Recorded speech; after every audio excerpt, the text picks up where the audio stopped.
Sometimes distance creeps into our closest relationships without us even noticing, until it feels like we're living separate lives under the same roof or even with other family members.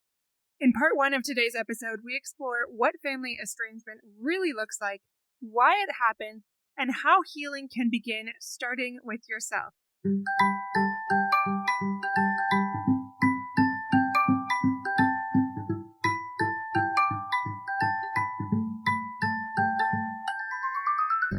Welcome to Fulfillment Therapy. I'm Kendra Nielsen, wife, mom, and licensed therapist.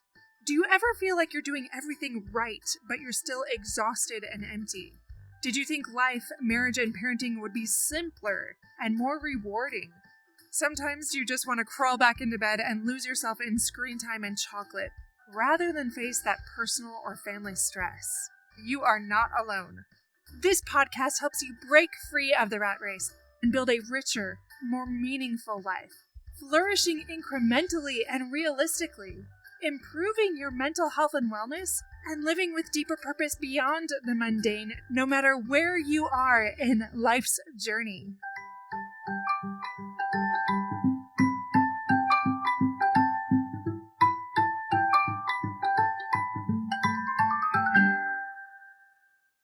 Welcome back to Fulfillment Therapy. Today we have a special guest here with us, Janette Beverley. We're so excited to have you on the show, Janette. Thank you for coming on. Thanks for asking. It's exciting. Yeah. Well, I want to give a little background to guests. Your favorite role is being a mother of 5 and grandmother of 2. She is a licensed professional counselor who works with families, couples, and individuals focused on relational distress and anxiety in her private practice. She's also a concert pianist and composer who's performed around the world and studied piano performance at the University of Utah before graduating magna cum laude in psychology from the University of Arizona. She earned her master's in marriage and family therapy with distinction from National University. She's originally from Idaho, and her husband Brian moved over 20 times in 29 years before happily settling in Idaho. I love that little bio and a little glimpse into your life. Can you tell me a little bit more about you outside of that? Like why you got into this space, why you love it? I actually love being a therapist. I feel like I really enjoy talking to people. I love listening to their stories. I love being a part of their stories. I try to find space for how people are experiencing their life, which can be different than mine, similar to mine. I love watching the backgrounds of people, where people come from. I've always loved working with people. So when I decided to become a therapist, it was just, yay, I get to hang out with people and talk to wonderful people like you. Oh, I love it. We probably don't get to do this as much in your daily private practice. I'm excited to pick your brain a little bit. And today we're talking about estrangement in families, and that's kind of a big topic. This is not going to air around the holidays, but right now it's the holidays. And something that comes up in those times is a lot of tension. People are not necessarily looking forward to the holidays. Give us a quick glimpse into this. Like, what do you see with your clients about estrangement? What does it look like in families? How does it show up differently between parents and kids and siblings? Yeah, it's interesting because it is a very common theme with my clients, like adult clients, children. I read a study done in Cornell not long ago and found that 1 in 4 adults in the United States has some kind of estrangement with a family member, whether it's a sibling, parent, or a child. That to me says there's definitely something going on. With my clients, there's a difference, and I noticed that there's maybe 2 different ways that estrangement happens. The first way is there's some childhood trauma. There was abuse, severe neglect, and those people tend to go, hey, this is for my benefit. I've got to not have you in my life. It doesn't create a safe space for me, so they cut these people out. And in those cases where there is the abuse, there is the neglect, there is the things that is damaging to the relationship, no judgment on that. Like, you need to keep yourself in a better space. There's also the newer trend that we're seeing is that, hey, we don't agree on something. I don't like how you said that. I don't feel like you respect me. And so there's a pushing away or a cutting off of family members, reasons of hurt feelings, crossed boundaries, lack of communication. And so it shows up in families differently, right? So there's parents who cut off children who don't behave the way they want. Or the new trend that we're seeing a lot of is the adult children who are estranged from their parents for many different reasons, right? Whether it's emotionally cut off, there's no contact, they block their numbers, they avoid holidays, things like that. And then there's also the siblings where we grow up and as siblings, we don't really get along. So I'm going to keep you out of my life, or a sibling that's kind of toxic and I can't have you in my life. So it does look different in every family and every situation is different. As a counselor, I don't push people towards estrangement. It's a big decision and it is a very personal decision. And there are different issues that go around each different kind of decision. I'm glad that you spoke to both of these, and I really can't wait to hear what you have to say, because what I'm seeing a lot with my clients and listeners that have reached out is that there's not a lot of understanding of what boundaries really are or healthy conflict resolution. There's more, oh, I don't like what you say. I want to have control. I want to hurt you, so I'm going to shut you off. I'm going to push you away and call it a boundary and pat myself on the back because I feel better now. When that's more avoidance. I'd love to get your opinion on it, but I'm often surprised. We just use these words. We think we understand, but maybe we don't. And is it really creating more intimacy? That's one thing I've talked about on the podcast recently and to other people, is that boundaries create greater connection and intimacy by setting that up. It's to completely push people away and avoid unpleasant conversations, but it's something else entirely. Could you speak to that a little bit, what you've noticed? The first thing you have to understand is that both parties have to understand what the boundary is. Right? It can't just be, I don't like what you said, so therefore you're done. There has to be a conversation. If something is done to me and I don't appreciate that, I say, hey, you know what? I don't appreciate how you just handled that, how you spoke to me, how I felt disrespected.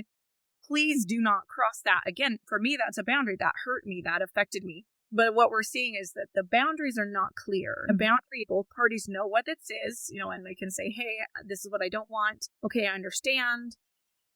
I won't cross that boundary. And then if the boundary keeps continuing to be crossed, then that's a whole nother conversation. We live in a social media world, right? And there's TikTok trends and reels everywhere about estrangement, cutting people out. If they're not serving you, let them go.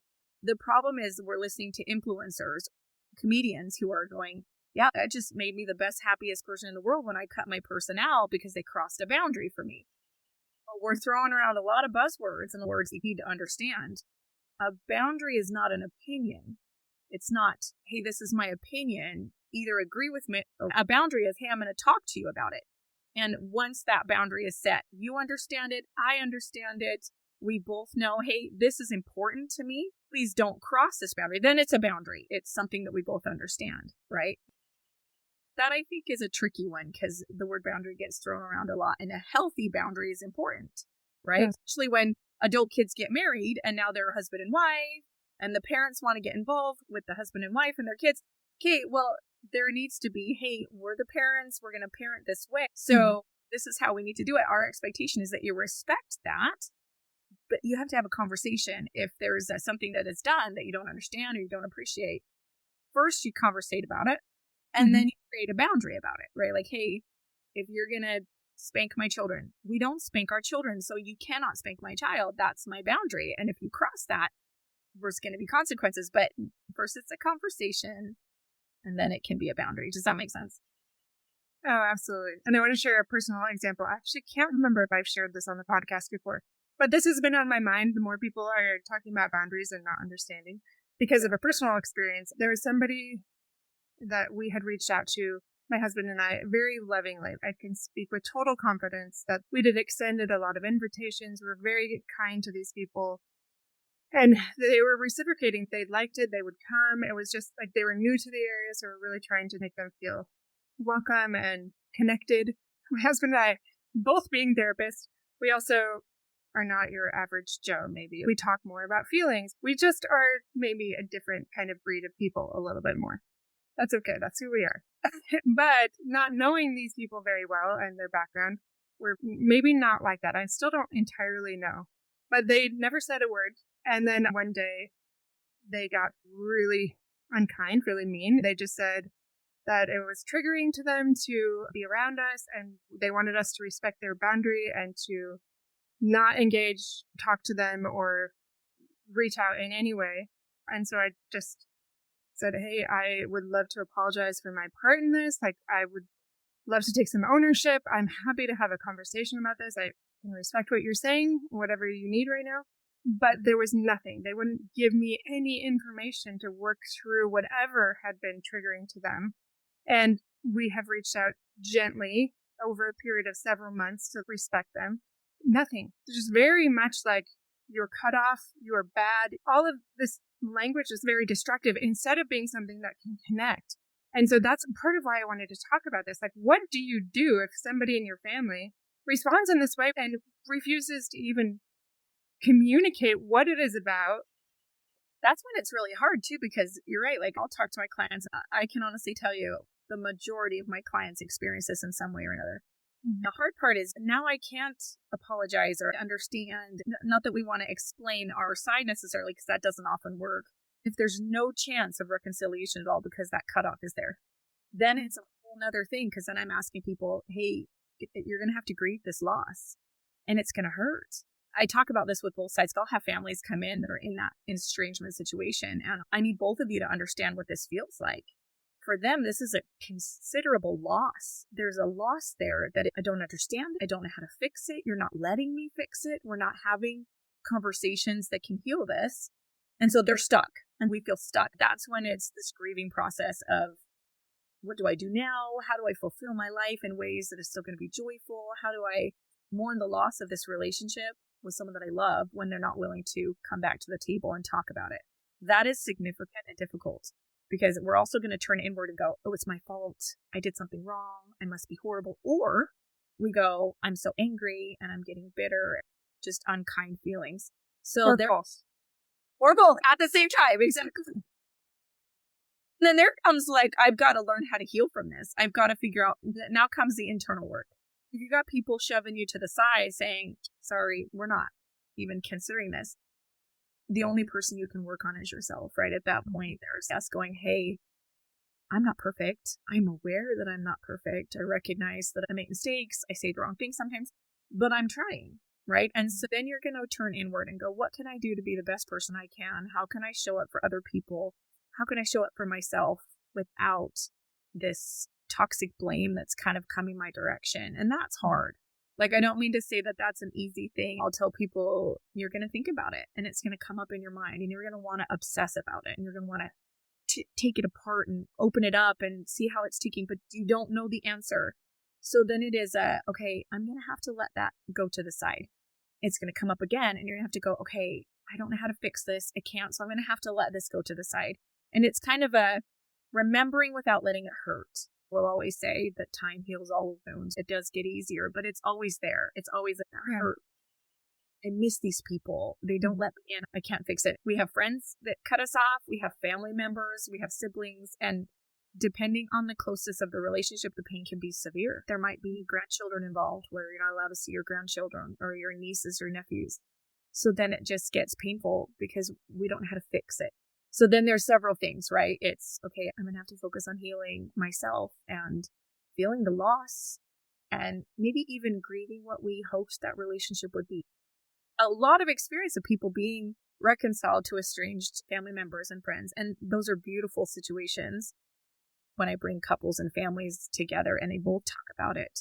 This person is feeling grief. This person, the person that did the cutoff, might be feeling not heard or belittled or upset or angry. I ask them both to consider both sides, right? Like, they are grieving. They don't know how to fix what's broken, but you don't feel like you want to let them know how to fix that. And so then we're stuck, right? There's no room for growth if one party isn't willing to talk about it and the other person can't fix what they want, so it's a tricky situation. To your question, then it's time to figure out how you can heal yourself, how you can make your heart okay, how you can move forward, focusing on other relationships that are healthy, that are working, that are good. And that's hard, right? Because we tend to focus on what we don't have. No, we're humans. That's how we do it. But if we can focus on maybe the family members that do want us around, maybe the friends that do spend time making you a part of their life, that's a healthy way to move forward. Grieve the loss, but find fulfillment in other places. Right. And I think it's in our nature to want to have cheerleaders backing us up. There's this desire to get reinforcement from other people that I'm not bad, I did a good thing or whatever. Just trying to give them the benefit of the doubt, recognizing I don't have the full story. Right. Also practicing like patience and recognize this is experience for me. This will help me better understand other people. But yeah, and then nurturing those other relationships without letting that bitterness creep in. I know a lot of clients that I've had, and probably you too, it's difficult, especially when you see these people regularly, like maybe at church or the gym. I know that's happened with a couple people with me, and it wounds you again, like over and over. It's almost like you want to avoid it even more, and you can't. So what would you say to those people that are still coming face to face? Maybe they work with this person and it hurts. Like, how do you not move into that bitterness? What do you do? I love that question. It's hard. In these situations, it's really hard not to get bitter and not want to justify yourself and talk to people. Hear my side of the story. This is their side, but I want you to hear my side of the story. Like, I think we go that direction. Like, I need to feel like it's not my fault. I need to make sure people know it's not my fault. Try to avoid doing that because that will just create more animosity, more bitterness. If you see them on a regular basis, it is difficult because it's going to feel like, that punch to the gut. Our job, right? We cannot control or affect another person. The only person we can control is ourselves. How am I going to show up as myself?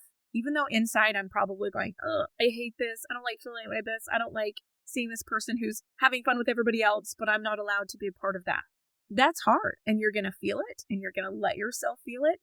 And then you're going to act in a way that you can be proud of. Like, I'm not going to treat them differently. I'm not going to gossip about them. I'm going to try to understand where they're coming from without the bitterness. And that takes work. So I say try. It's hard, right? Like, you're going to have the thoughts come in. You're going to be angry and bitter. And you're going to have to be like, okay, hold on, calm down. This is not healthy for me. This is not making me a better person. I'm not going to fix the relationship by being angry or gossiping. I'm going to have to go, hey, this hurts.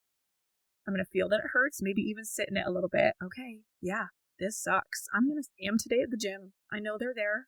Or I'm going to see their son and he's playing football with my kid. I can do it, right? It is talking to yourself about what's important. I always say start with the end in mind. If your goal is to have this person back in your life, if it's a family member, a loved one that you're like, I can't imagine my life without them, then we're going to work with that goal in mind. So we're going to treat them in a way that's going to allow that room to be there, right? We're going to leave space for, I'm going to be kind to them. I'm going to try to be thoughtful. I'm going to try to still be myself so that over time, maybe that relationship can heal. But what people do a lot of times is they grab their anger or their sadness or their bitterness and they start to become more angry or they become more distant or they be unkind or they talk about them and then that door's shut, right? And then we no longer have an estrangement. We have a cutoff and the door is slammed shut.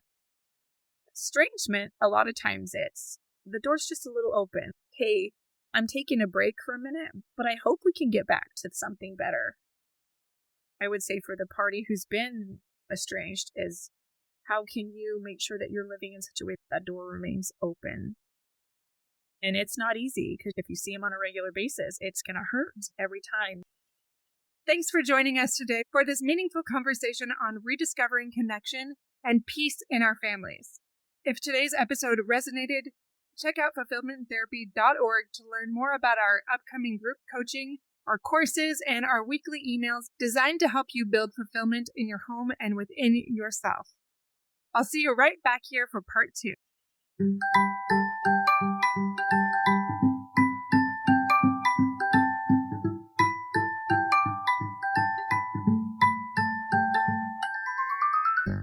Hey friends, if you enjoyed this episode, a quick 30-second share can help someone else find support and help this podcast grow.